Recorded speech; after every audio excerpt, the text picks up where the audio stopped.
आज हम इस वीडियो के अंतर्गत एमए प्रथम सेमेस्टर के पेपर 2 की चर्चा करेंगे। प्रश्न पत्र का नाम है भाषा विज्ञान, यानी कि व्याकरण एवं भाषा विज्ञान। तो इसका पहला प्रश्न है, अतिलघुत्तरी प्रश्नों की चर्चा करेंगे। पहला प्रश्न है कि पाली साहित्य के मुख्य पिटक कौन कौन से हैं। तो पाली साहित्य के सुत्त पिटक, विनय पिटक, अभिधम्म पिटक। धम्मपद का दूसरा ग्रंथ कौन सा है। तो खुद्दक निकाय, यानी कि खुद्दक निकाय में धम्मपद की चर्चा की गई है। ठीक है। वैदिक भाषा की मूल ध्वनियाँ कितनी हैं। तो वैदिक भाषा की मूल ध्वनियाँ 52 हैं। भाषा की सबसे लघु इकाई कौन सी है। भाषा की सबसे लघु इकाई अर्थ है।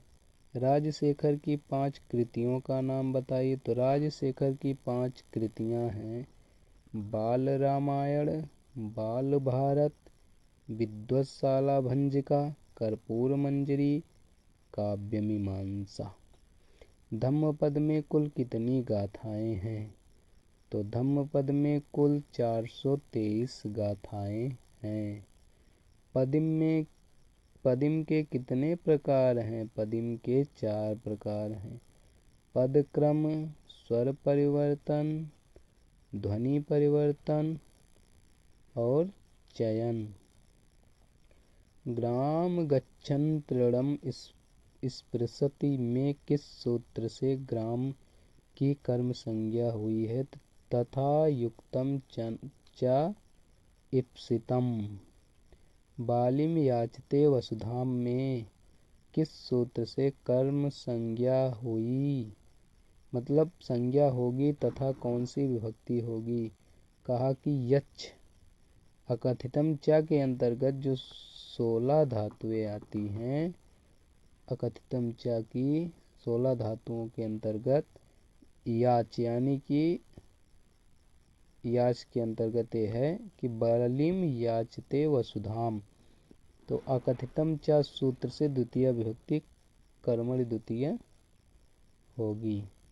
अधिसिंह स्था साम कर्म का अर्थ होता है। अधि उपसर्ग पूर्वक, सिंह मतलब सोना, स्था मतलब ठहरना तथा आस बैठना, इन धातुओं के आधार की कर्म संज्ञा होगी।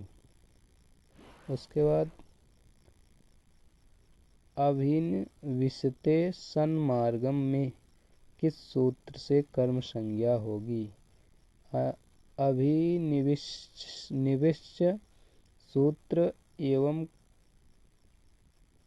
सूत्र से एवं कर्मणि द्वितीय से द्वितीय विभक्ति हुई है। उपन्यवध्यांग वशः सूत्र का अर्थ बताइए। तो उप, अनु, अधि तथा आंग उपसर्ग पूर्वक वश धातु के आधार की कर्म संज्ञा होगी। उभयता कृष्णः गोपा में कौन सी विभक्ति है। द्वितीय विभक्ति। इसका जो सूत्र है अभिता परिता समया निक्सा हा प्रतियोगे अपि। उसके बाद अपवर्गे तृतीया में अपवर्ग का अर्थ बताइए। अपवर्ग का अर्थ होता है फल प्राप्ति। सिद्धांत कौमुदी में किस देवता की स्तुति की गई। कहा कि मुनि त्रय, यानी कि सिद्धांत कौमुदी में मुनि त्रय की स्तुति की गई है। प्रातिपदिकार्थ मात्र, लिंग मात्र के आधिक्य में परिमाण मात्र और वचन मात्र में कौन सी विभक्ति होगी। कहा कि प्रथमा विभक्ति होगी। सिद्धांत कौमुदी के रचनाकार कौन है। कहा कि सिद्धांत कौमुदी के रचनाकार भट्टोजी दीक्षित हैं। उसके बाद प्रौढ़ा, मनोरमा और शब्द कौस्तुंभ के रचनाकार कौन है। तो भट्टो दीक्षित हैं, भट्टोजी दीक्षित। आचार्य वरद राज के गुरु कौन है। तो भट्टोजी दीक्षित हैं। भट्टोजी दीक्षित के पिता का क्या नाम है। लक्ष्मीधर। भट्टोजी दीक्षित के गुरु कौन थे। शेष कृष्ण। रामेण बाणेन हतो बाली में किस सूत्र से करण संज्ञा होती है? तो साधकतम करणम। कर्पूर मंजरी में किस देवता की स्तुति की गई है? तो सरस्वती की। कर्पूर मंजरी की सखी का क्या नाम था? कुरंगिका, सखी एवं परिचारिका। कर्पूर मंजरी का नायक कौन है? चंद्रपाल है। कर्पूर मंजरी की नायिका कौन है? कर्पूर मंजरी है। कर्पूर मंजरी किसकी पुत्री थी? विदर्भराज की पुत्री थी।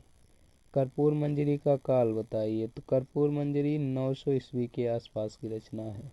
कर्पूर मंजरी की भाषा क्या है? कर्पूर मंजरी की भाषा प्राकृत है। आवंती सुंदरी कौन है? आवंती सुंदरी संस्कृत एवं प्राकृत भाषा की एक उच्च कोटि की विदुषी महिला है। कर्पूर मंजरी में किस रस की प्रधानता है? श्रृंगार रस की प्रधानता है। धम्मपद का शाब्दिक अर्थ क्या है बताइए। धम्मपद का अर्थ धम्म का मार्ग हुआ, यानी कि अच्छा मार्ग हुआ। धम्मपद किसमें विभक्त है? वग्गों में। कितने वग्ग हैं? 26 वग्ग हैं। धम्मपद किस ग्रंथ का भाग है? सुत्त पिटक के खुद्दक निकाय का एक अंग है। धम्मपद की रचना किसने की थी? धम्मपद के रचयिता वास्तव में भगवान बुद्ध हैं। धम्मपद में किसका उल्लेख किया गया है? तो धम्मपद में प्रधान रूप से उन सभी नैतिक सदाचारों की बातों का उल्लेख किया गया है जिसके अनुसार चलने से मनुष्य अपने जीवन के अंतिम लक्ष्य दुखों के विनाश को प्राप्त कर सकता है। धम्मपद में किस धर्म का वर्णन है? धम्मपद में बौद्ध धर्म की कुछ अन्य विशेषताओं का वर्णन पाया जाता है। भाषा विज्ञान की कोई एक परिभाषा दीजिए। तो डॉक्टर श्याम सुंदर दास जी कहते हैं भाषा के विषय में कि भाषा शास्त्र या भाषा विज्ञान उस शास्त्र को कहते हैं जिसमें भाषा मात्र के भिन्न भिन्न अंगों और स्वरूपों का विवेचन तथा निरूपण किया जाता है। गाथा सतसई किसकी कृति है? तो गाथा सतसई आचार्य शेखर की कृति है। आधुनिक भारतीय आर्य भाषा का समय क्या है? आधुनिक भारतीय आर्य भाषा का समय 1000 ईस्वी से आधुनिक काल तक। मध्यकालीन आर्य भाषा का समय क्या है? 500 ईसा पूर्व से 1000 ईसा पूर्व तक। बाह्य प्रयत्न के अनुसार कितने भेद होते हैं? 11। अभ्यंतर प्रयत्न कितने प्रकार के हैं? 5।